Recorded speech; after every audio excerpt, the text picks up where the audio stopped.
Assalamualaikum warahmatullahi wabarakatuh. Waalaikumsalam. Recording in progress. Alhamdulillah. Gimana kabarnya anak-anak? Semuanya sehat? Alhamdulillah. Alhamdulillah rabbil alamin. Ya. Untuk pakaian sudah pada rapi belum? Yang masih pakai kaos silahkan ganti dulu. Ya. Sudah. Kalau belum pulang nih Pak. Saya absen ya. Untuk pertemuan pada hari ini sudah hadir semua apa belum ini? Sudah. Sudah ya. Sebelum ke materi, saya akan sampaikan bahwa tujuan materi yang saya akan sampaikan tujuannya adalah untuk menganalisis dan membiasakan adab sholat dan dzikir dalam kehidupan sehari-hari, sehingga terbentuk pribadi yang cerdas dan berkarimah. Sebelum masuk ke materi hari ini, kemarin sudah mempelajari materi tentang tobat, taat, istiqomah, dan ikhlas. Masih ingat anak-anak apa itu pengertian tobat? Siapa yang bisa silahkan bersuara. Tobat. Jadi saya dulu paham. Tidak melakukan kesalahan lagi. Mengakui perbuatan. Mengakui perbuatan dosanya. Dan tidak akan mengulangi. Untuk tidak mengulangi lagi. Ya. Yang pernah dilakukan. Ya, saya ulangi ya. Untuk pengertian tobat yaitu berhenti dari perbuatan dosa, kemudian kembali ke jalan yang benar, jalan yang baik. Langsung saja ya, baiklah, untuk materi kali ini saya langsung tampilkan di PowerPoint ya, di PowerPoint. Silahkan anak simak baik-baik ya. Sebelum pembelajaran dimulai, mari kita membuka. Bismillahirrahmanirrahim.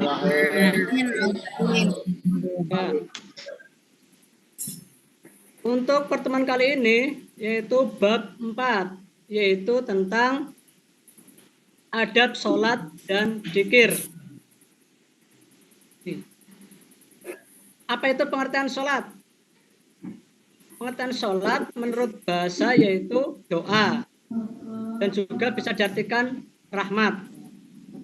Menurut istilah, sholat yaitu ibadah yang tersusun dari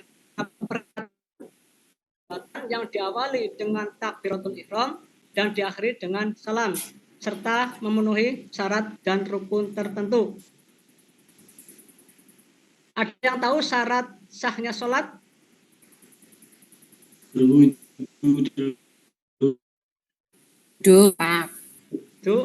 Berwudu terlebih dahulu. Suci dari hadas.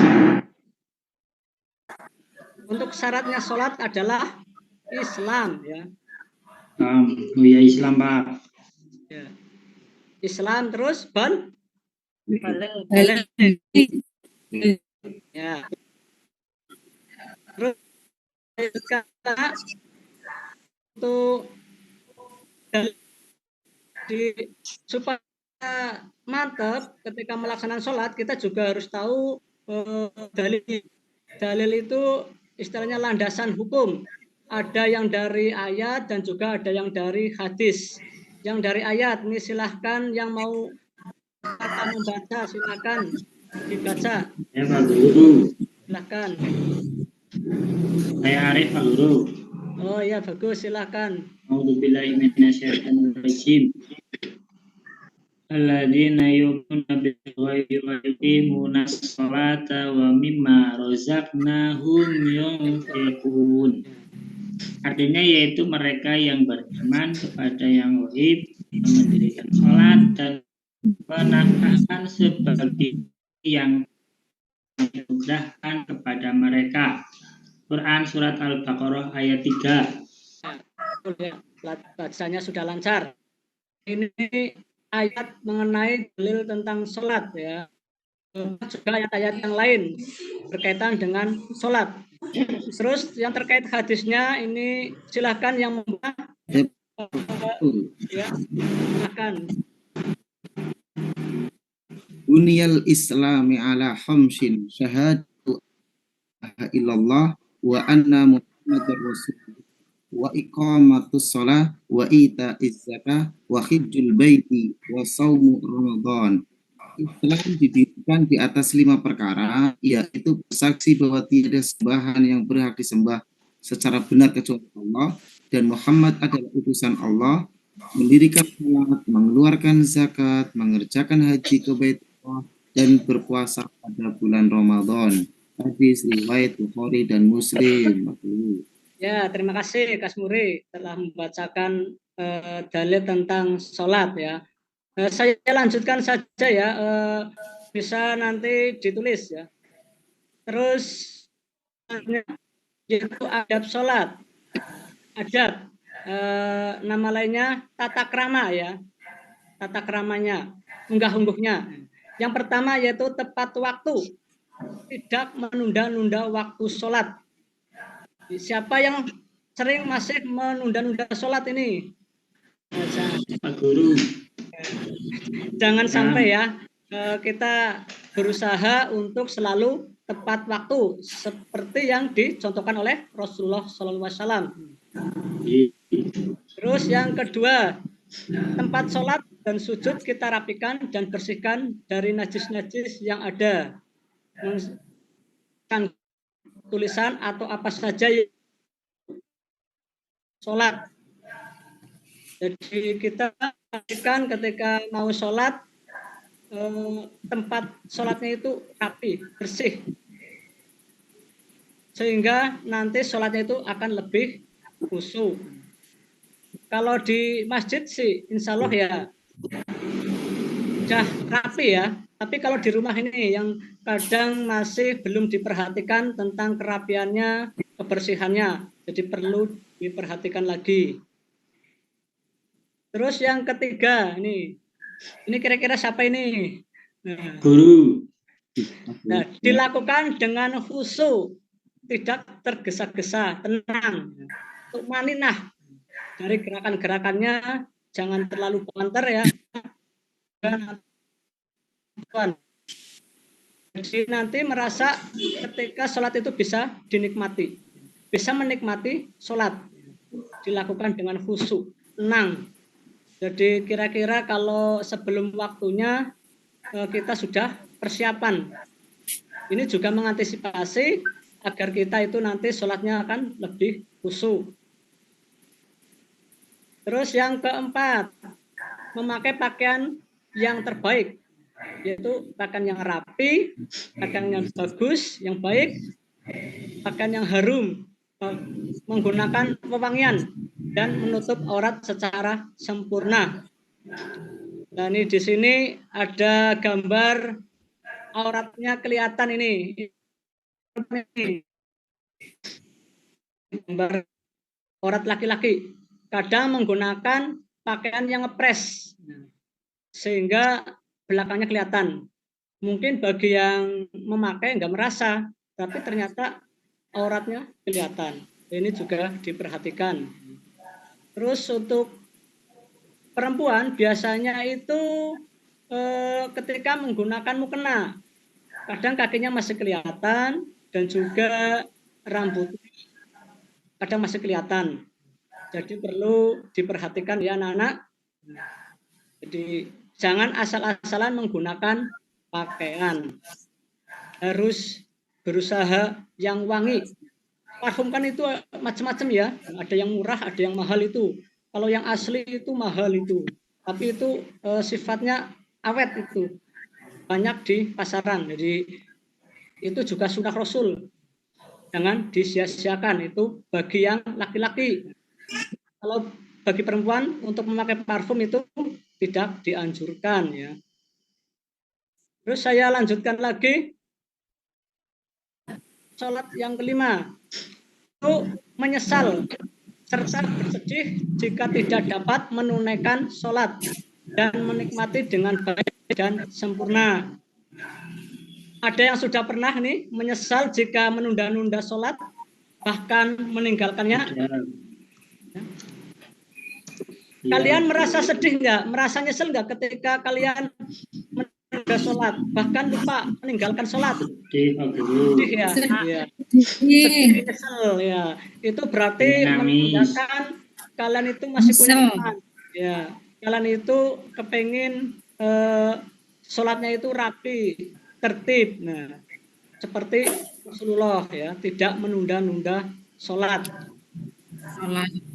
Ya, ini merasa sedih. Kalau sudah merasa sedih, otomatis bisa memperbaiki agar tidak menunda-nunda sholat lagi. Terus yang selanjutnya, adab sholat. Sholatlah seperti sholatnya orang yang berpamitan. Nah, ini gambar apa ini? Ngeri ya. Ini mengatakan kita nanti akan seperti itu. Sholatlah seakan-akan ini adalah sholat kalian yang terakhir di dunia. Jadi ketika kita merasa sholat itu terakhir, otomatis sholatnya itu dipersembahkan sebaik mungkin untuk Allah Subhanahu wa Ta'ala, ya, pencipta kita. Maka dari itu sholatnya itu harus khusyuk, yaitu mengenai berzikir. Zikir menurut bahasa yaitu mengingat ya, atau menyebut. Sedangkan menurut istilah ya, silahkan dibaca Mas Nurdianto. Menurut istilah Mas Nurdianto itu ya, menurut istilah berzikir adalah mengingat Allah dengan cara menyebut sifat-sifat keagungannya atau kemuliaannya seperti membaca tasbih, tahmid, takbir dan tahlil, Pak. Oh ya, bagus. Ya, membaca tasbih, tahmid, takbir dan tahlil ya. Kalau membaca tasbih itu lafalnya bagaimana? Subhanallah ya. Tahmid lafalnya sebentar lagi istirahat, Pak. Ya. Membaca lafalnya ya, lanjut. Pak, sebentar lagi waktunya istirahat, Pak. Oh ya, kita ditanggung ya. Dulu ini. Untuk adab yang pertama yaitu berzikir yang telah dicontohkan oleh Rasulullah ini ya. Karena ada banyak contoh-contoh zikir sesuai Rasulullah di itu mantap ya. Terus adab yang kedua memahami maknanya, artinya tahu ya. Jadi misalnya subhanallah artinya apa? Maha suci Allah. Nah, jadi harus tahu artinya supaya menambah kekuatan. Dilakukan juga dengan ikhlas. Selanjutnya untuk yang ketiga nih adab-adabnya yaitu mewangikan pakaian dan tempat dengan minyak wangi. Nah ini tadi juga sudah disinggung. Jadi berusaha pakaian kita harus wangi, bersih. Terus adab yang keempat yaitu duduk di suatu tempat atau ruang yang sunyi. Seperti duduk dalam sholat juga dianjurkan. Nih. Kalau di rumah diusahakan itu di tempat yang sunyi. Syukur afdolnya itu di malam hari, di sepertiga malam, sehingga tidak terganggu oleh suara-suara binatang, manusia. Nah ini dianjurkan sekali ketika zikir di tempat yang sunyi. Terus yang kelima, memejamkan dua mata. Dipejamkan dua matanya agar lebih khusyuk. Ya, jadi matanya tidak melihat kemana-mana. Nah ini dianjurkan juga. Ya. Ini adab-adab tentang zikir. Ya. Kira-kira sudah paham semua ini anak-anak? Paham? Kalau paham ya bisa dipelajari lagi. Ya. Paham Bu Guru, Pak Guru. Ya begitu saja untuk pembelajaran hari ini anak-anak ya. Semoga kalian tetap semangat belajar di rumah ya. PR-nya dikerjakan ya. PR-nya dikerjakan. Yang kemarin yang belum setor tugas nanti dikerjakan ulang di rumah ya. nanti ditunggu, tetap akan dinilai walaupun nilainya nanti berbeda dengan yang sudah setor. Ya, Pak. Ya, terima kasih anak-anak untuk belajar hari ini. Mudah-mudahan sehat selalu. Saya Pak Guru ini minta maaf yang sebesar-besarnya. Assalamualaikum warahmatullahi wabarakatuh. Waalaikumsalam. Assalamualaikum warahmatullahi wabarakatuh.